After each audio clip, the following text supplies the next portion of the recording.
One rooster.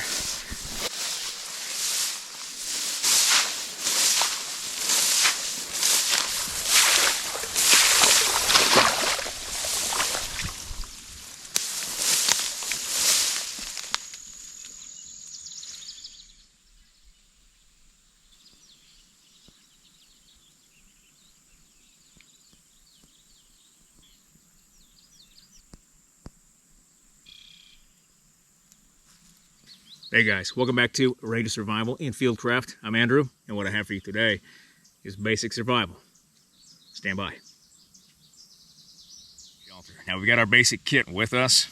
We've got a large knife, or this kukri, and this time of year, with all the green vegetation that's out here, a large knife or a large cutting tool like this, where we can use just gross motor skills to harvest as much material as quickly as possible and efficiently as possible, is what we want. There's a lot of shrubbery around here. We have cottonwoods, we have willow, we have a lot of undergrowth, different species of ash, and a lot of these things are going to be saplings, small material that we can actually just harvest very quickly with the swing of the parang or the kukri here, and pick up all of that material, drag it back to our campsite, and construct a shelter very quickly. So that large knife is what we're going to need. Next is part of our kit. Can't forget firecraft. We have just this small ferro rod. This one we're going to use to get a fire going as part of our shelter. Fire is part of shelter. It's one of the most important, probably the most important survival element at this time of year, just because if you notice down here, we've got nothing but stagnant, standing water that all the animals are defecating in and all the bugs are fornicating in. And so we want to boil that water to make it safe to drink. So we've got our ferro rod, and that's what we're going to use. Also got everybody's favorite paracord. Got 3 25-foot hanks of paracord right here, OD green, my favorite. Then we have our canteen cup set. Got our pouch, OD green as well, so we can stick with the color theme. And we've got our canteen. This is a Nalgene. I prefer the clear or somewhat transparent canteens. That way we can see the water and what's floating in there. I've had a drink of water many a time from an OD green military canteen that had some chunks in it from whatever I was filling up at. Whatever stuff is growing in that water. We got our canteen cup, obviously, so we can boil water, make it safe to drink. And then, as an added feature, have that military stove, where we can just attach it to the bottom of the canteen and then place this on top of the fire so we get all of that heat up underneath the canteen cup to boil water that much faster. And then obviously we've got our poncho liner as a blanket. Now it is cloudy. We're not supposed to have any rain, but it's humid. There was fog everywhere this morning. I think visibility must have been down to about 50 meters or so, 75 meters. And so there's a lot of moisture in the air. The sun is just now starting to pop out a little bit.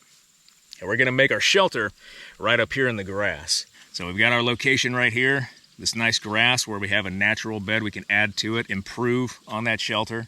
And then now what we want is to go grab our basic tool. It's gonna be a dig stick, a large dig stick that we can use, as well as a mallet, to create some post holes, because down here we have a lot of standing willow that are small shrub species of willow that are very flexible, easy to harvest, but we can use a few good strong ones that are tall for the frame of our structure, and then we can use some of the smaller ones as thatching, and then finally roofing material. So let's go take a look.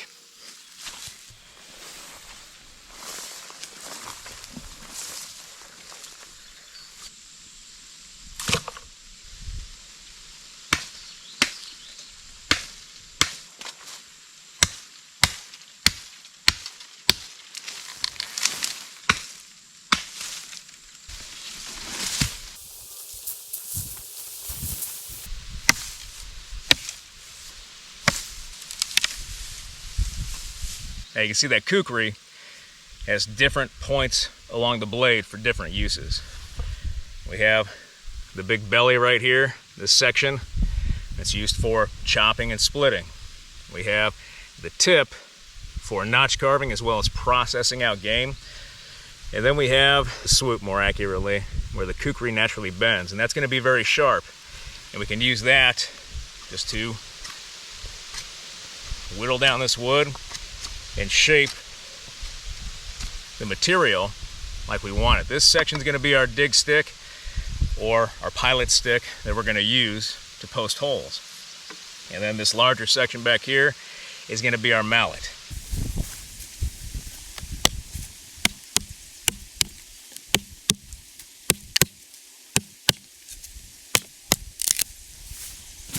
So this is going to be our pilot stick. It's nothing special. Decided to stay above the notch right here and then use it to make our post holes. And then now we've got this stick that's going to be our mallet or our baton. And we can actually shorten this down just a little bit. It's a little bit long. Chop it right about here. That should be good.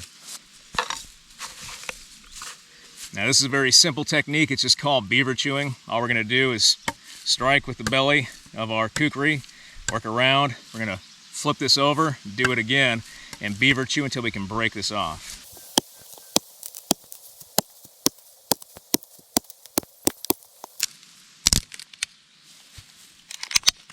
All right, there's the end. But this right here is going to be our stick that we're going to use as a mallet or a baton for our post holes. All right, so I got my pilot stick or my dig stick and then my mallet. Nothing pretty. This is just quick and efficient and survival. As long as it works, it's good to go. It's kind of like in the military. If it's stupid and it works, it's not stupid. So all we're going to do, we've been in and around this area, so we're just going to put a pilot hole right here and start hammering in.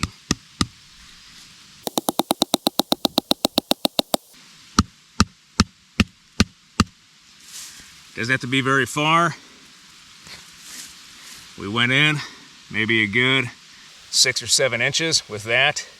And then now that we have our pilot hole, we don't want to lose it out here in this grass, right? So a trick is grab just a piece of shrub that's standing up and put that in our pilot hole so we don't lose it.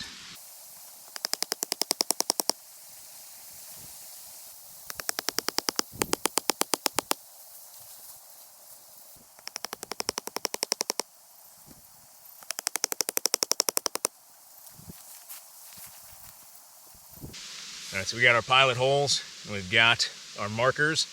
We want our shelter to be big enough for us and our equipment. We're gonna have a fire out front to stay warm, but it's summertime, so we're not really worried about thermoregulation unless it gets really cold or it starts raining.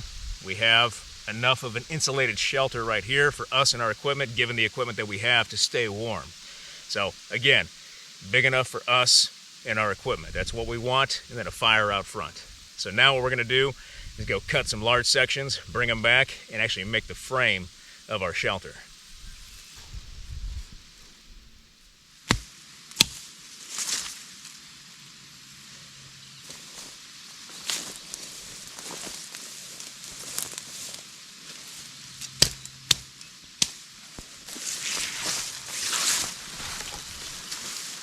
Not really looking for anything that's super big.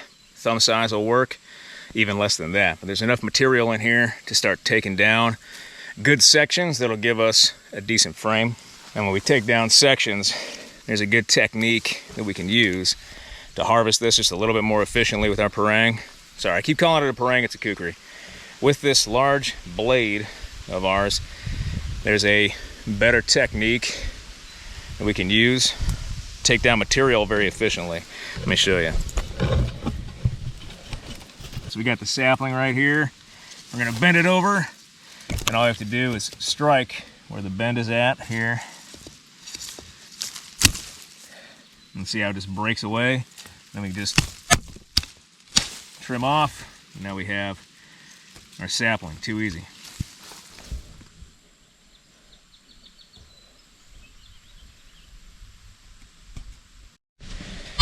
Let me just grab all these. We got 6. They're good. Grab them up and drag them out.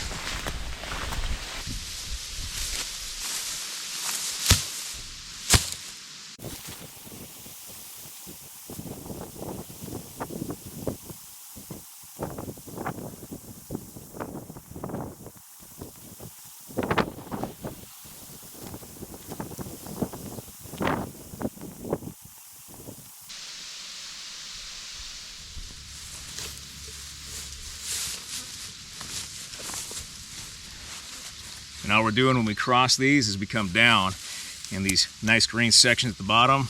We just wrap around the base of the other stick to give us just a natural lashing material. It's not going to go anywhere.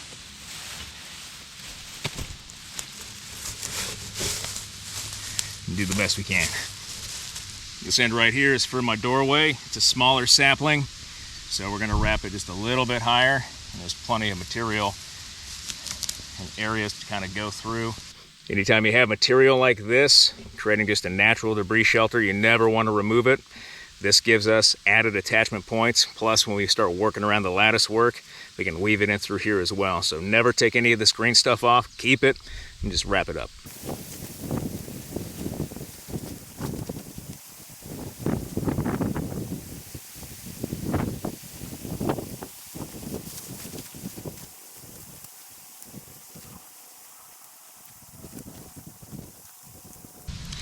All right, so here's the shelter. I'm sitting right here where this arch is. That's gonna be the doorway. Now comes the tedious part, and that is collecting all of these smaller saplings around the area to act as thatching and roofing material for our shelter. So we're just gonna go collect as many as we can. We've got enough here at the east and west ends of this billabong where we can have a lot of material. We wanna get something that's buff, big, ugly, fluffy, and firm. And we want to have enough material to make it water resistant. We're not necessarily worried about being waterproof. There's really no rain today. All the rain was yesterday. But we want to at least protect ourselves from the elements and have a place just to get out of the rain as much as possible to stay dry, even though our feet and our pants are soaking wet and we're burned up top. So, all right, let's get to work.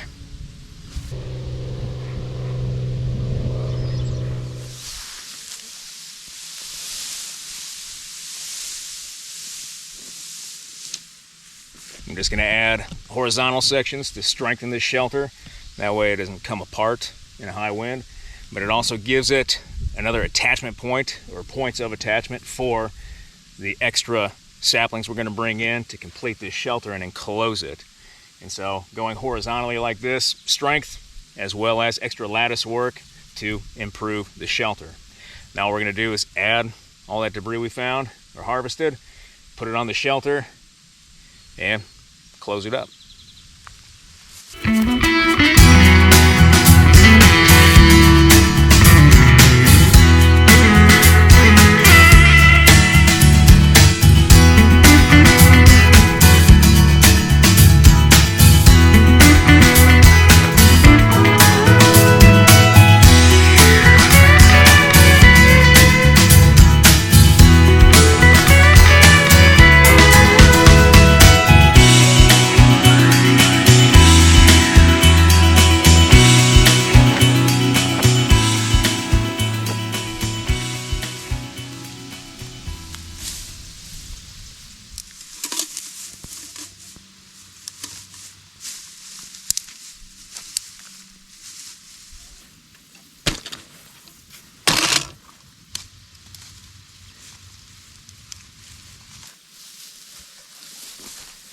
All right, now that I've got the dome somewhat done, we started out by taking the end of the sapling here that we've cut from the ground, shoving that down into the framework first, and then tucking the green up over top to give a roof. Also doubles as another attachment point for saplings, because now we're going to flip them upside down. We're going to take the cut end, shove it underneath that greenery. That way it's not sticking up in case it rains and that water hits the tips of the cut right here and then trickles inside the shelter. It's got green material over it to cover it.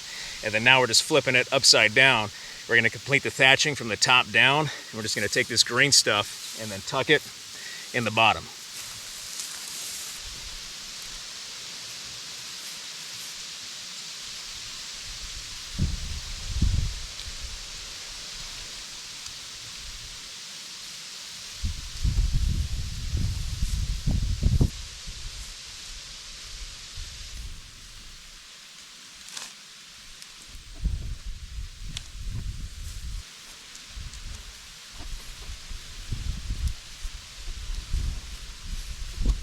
We can at least sit up in the shelter. You just got to figure these last little guys out here. It's kind of funny, the last time I made a shelter like this with this similar material, I got chiggers really bad. So I'm hoping that's not what I'm gonna have today. All right, so the shelter's pretty much done. There's a lot of gaps, as you can see. We can sit in here and actually move some of the debris, this green vegetation, around to try to plug up some of these gaps as best as possible. Again, a tarp would be perfect. This is gonna keep us out of the elements. It's actually at least 15 or 20 degrees cooler in here than it is outside right now.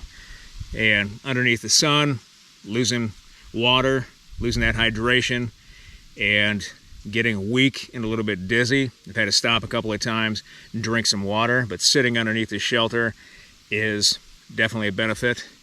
Plus, we can continue to add to this as we go through our survival scenario. This took maybe 2 hours to gather all the material, come out here to the site, walk about a mile out, and then gather everything, take a few breaks, readjust the camera, gather all this stuff, and actually construct the shelter. So it didn't take very long to actually put all of this up, and it's really cool in here, but it's too easy. Grab the kukri, go down here and start chopping material. This is too easy. But I think what we'll do now is get a fire going out here in the front and try to boil up some of that water to make it safe to drink. And I want to show you a quick technique using our kukri to make our fire pit.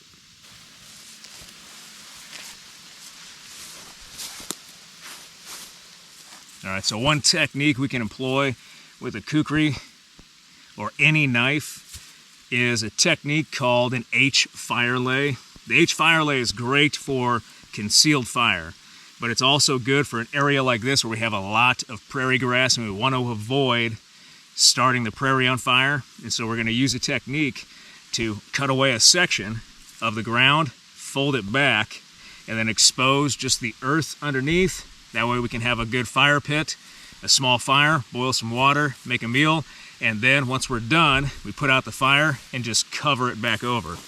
Now, I wouldn't normally recommend using a cutting tool to do this, but this is our only cutting tool today, or a large cutting tool, that we're going to use for this task. And so all we're going to do is just chop into the earth. We don't have to chop to the sides if we don't want to. I find that if we chop to the sides, it just helps us unfold everything a little bit. And then we want to cut a rectangle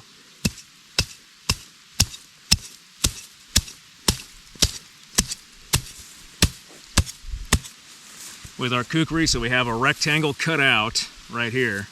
And in Army Survival School, we actually had to use our knives because we didn't have e-tools or anything, so we just used the big knife we had with us. And then all we do is come to the middle after we cut out our rectangle, and we start from one end and chop right in. We're lucky there aren't too many rocks in here because we can dull the blade. That's why I don't recommend using cutting tools to go into the earth, but again, I've had to do it for real, so we're just gonna do it. Now that we have our boxes cut out, we're gonna come in with our cutting tool, try to sever any roots, and we're actually going to wedge up underneath and dig and lever it up, or just like we would a shovel. And what we're aiming for is to be able to pull this entire section and just flip it right over. So we keep lifting. And this is why the kukri is good for this, because we can reach far underneath this sod of dirt that we have and continue to dig it out. And it's not going to be perfect by any means, but this is a great technique to know. Also good for stealth camping.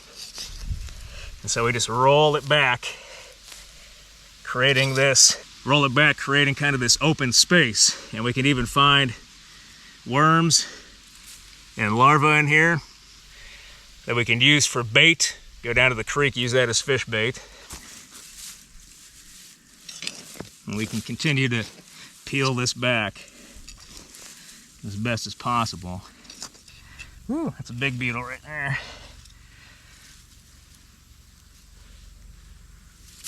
Look at that guy. And then now that we have basically what's our H fire lay, because we made an H cut, we can get our stick, our dig stick, and actually dig this out inside and create a better fire pit. Something that we can actually use. We want to keep all the dirt inside. That's the whole point of the H fire lay, is to keep everything inside as best as possible. That way we can clean it up and conceal it really well. But I'm going to put some of this dirt up here just to help protect the grass. And then now we're ready for our fire.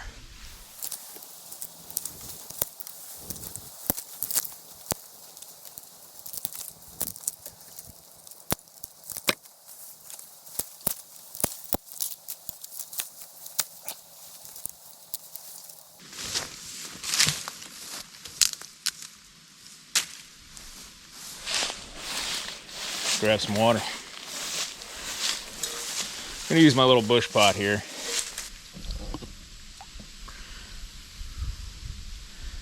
Thanks, fellas. Look at all those swimmers in there.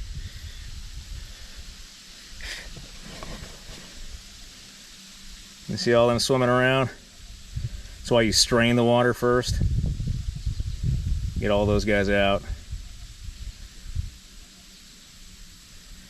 We'll boil it up and see if we can kill them anyway.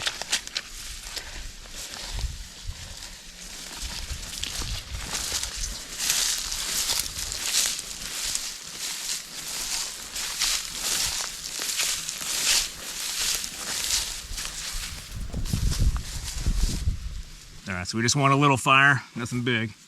Grab some of these larger sections, just make a basic platform.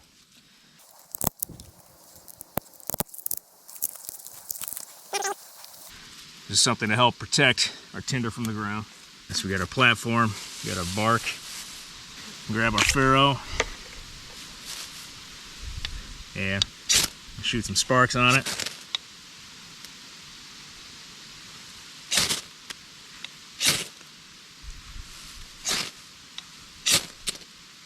Almost. There we go. Turn it over.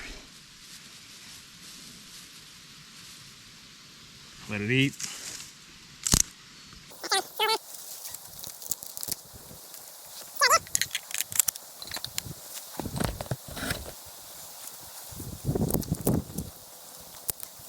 Get the real small stuff on there first. You can see how both sides of our fire pit give us kind of a natural windbreak. We got the wind coming from the west, that slight breeze. So now all we have to do is just kind of mind everything. Build up a good ember base. You just want to control it.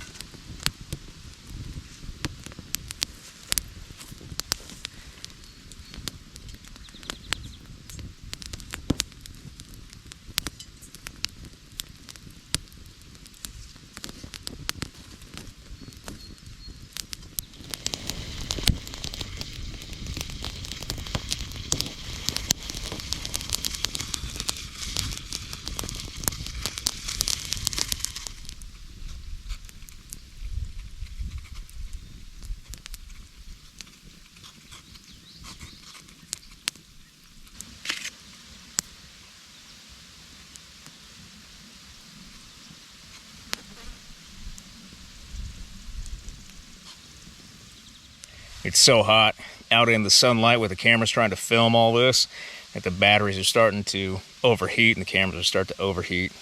So if that's anything to say about the shelter and staying cool, it's good to go. All right, so real quick, I want to show you how to take care of this. We'd obviously let the fire burn out. We can take our water, our nasty water, and actually help us put this out. We're just going to stir it up, and if we had to, we could even use our own body water, or body liquid. You can see I'm dehydrated. Not much there. But we can use that too. In a non-permissive environment, that urine, at least that small amount, would be minimal. A dog might be able to pick that up. A dog could also be able to pick up the fire anyway.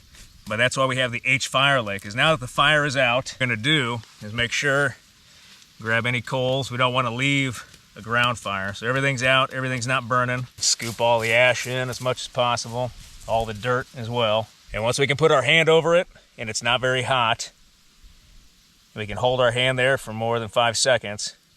It's good. So all we do with this H fire lay, we just roll the sod right back over top. Try to get it as even as possible underneath. And then roll this one back as well. Find where it fits. And then put it back down. We're gonna conceal this. All right, so it's back. Now we grab all this grass that we pushed down. Grab anything that's out. We can start manipulating the grass a little bit. Try to make it stand back up. And then sprinkle in things. Obviously we've been sitting here for a while, and so it's gonna do us a whole heck of a lot of good. Plus we've got this giant shelter behind us. But that H fire lay is perfect for being out here on the prairie, out in open grass. We have a small fire, good enough to boil water in our bush pot, get a drink, stay hydrated, and then be able to cover it back up. Leave no trace after we leave, minus the shelter here. And of course, always carry a sharpening stone or a file in this case.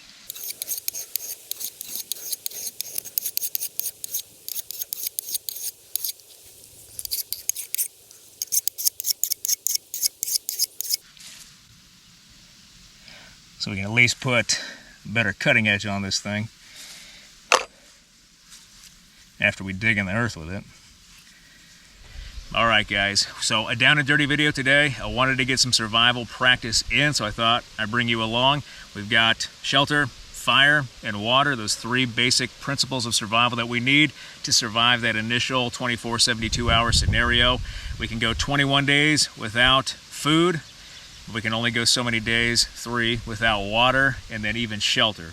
And so putting up shelter, taking the materials from down there in the flooded area, bring them up onto the field. It took about 2 hours to set up this shelter. Not perfect by any means, but there's a good 15, 20 degree difference inside the shelter versus outside the shelter. So we got a place to stay cool, and then a place to stay insulated at nighttime. So we get both that cooling factor and that warmth factor at night to get a good night's sleep. And then we gathered material out here, hanging up dead dry material in the trees along the billabong, start a fire, get a fire going, and then scooped up that nasty water with all the floaters and swimmers and boiled it. And you saw boiling that water killed everything in the water, making it safe to consume. Then we did even an H fire lay in the ground, a concealed fire method that is great for open prairie, open fields like this, so we don't start a brush fire. And we can control that fire while still providing for our most basic needs. All right, guys, if you like this video, hit that like button, hit that subscribe button, leave me a comment in the comment section. I always appreciate your feedback. I want to thank you guys for everything you do for me, for this channel, for your likes, your views, your subscriptions, your comments, your feedback, and your shares. And I'll be back with another video as soon as I can, guys. Thanks.